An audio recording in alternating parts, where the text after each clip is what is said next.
In between hunting down here at the ranch, we always have work and chores to do, and feeder maintenance and filling feeders is generally a big part of that.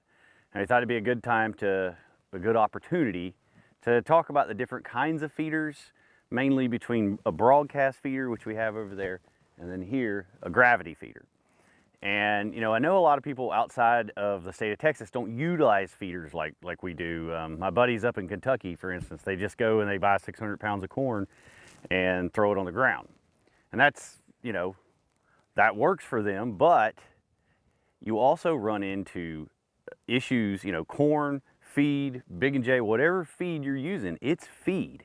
It has a shelf life, and when it is exposed to the elements, it will eventually decompose or spoil, especially in hot and humid conditions. So just like your sandwich that you're keeping in the refrigerator, we want to keep everything tight, locked up, away from moisture, nice and dry. Another big thing is when you throw that 600 pounds of corn on the ground, you are inviting a smorgasbord for raccoons, and raccoons will eat you out of house and home.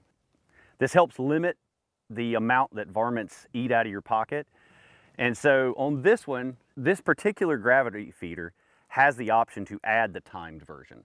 So this fills up these troughs, and these big long arms, they're going to protect our feed from the weather. We also have a screen here, so if there is rain that comes in, gets inside it, it allows it to dry out. And then we have a baffle system that allows me to control how much I want coming out. This comes into play when it's windy. If you've got if you're at a place where it's really windy, you'll actually lose some. But with this system, it's going to protect from wind and rain more than anything else. So for me, what I use, I feed protein. I put Big and J's BB squared.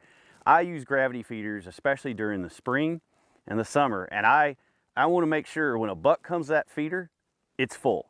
And I want them to eat all night long if they want to. I want them to have free choice, and I want them to pack on pounds.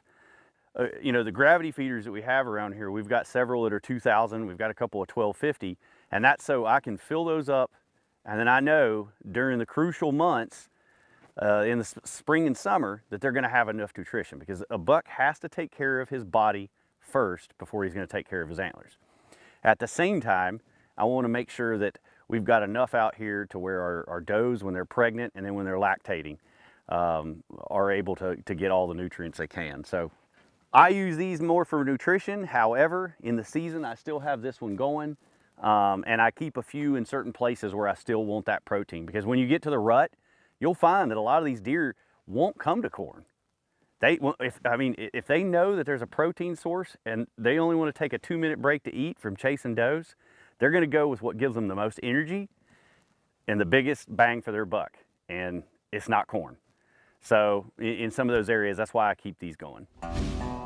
So this is the ASF 600 pound stand and fill. Now this is a broadcast feeder.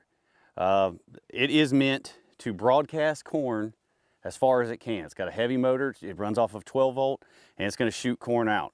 Now if you think about the difference between this and say a cheap tripod feeder that doesn't have much oomph, it's going to spin, it's going to drop all the corn down in one place. So that's going to do, one, you're going to have all your deer stacked up in the same spot, and you're not going to be able to get a clear shot. And two, if all the corn is in one spot, they're going to be able to eat it up faster. So I want to spread corn out, have deer spread out, and then I want it to take them longer to eat it all. This one I love because it's got a cage. It's very varmint resistant. The new version actually has a solid metal plate to keep the raccoons from sticking their hands up. Cows, hogs can all, do whatever they want, rub up against it, but they can't get in there. Back to those tripod feeders, they get and they hammer those legs, and they learn that when they do, corn falls out. Well, they keep doing that until you're renting a new feeder every year because it's been taken down by hogs and or cattle. So let me just hit test real quick here, and I'm going to get out of the way because this hurts.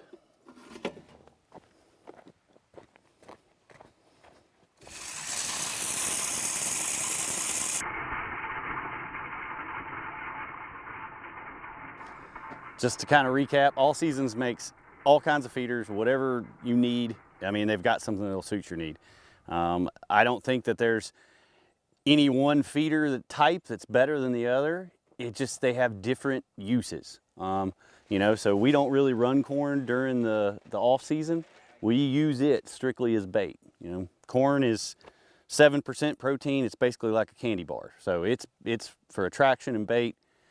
The other protein, gravity feeders, we're using more as a nutrition for management, putting in protein, you know, Big and J, whatever it is you're going to use to get your deer the best nutrition in the off season.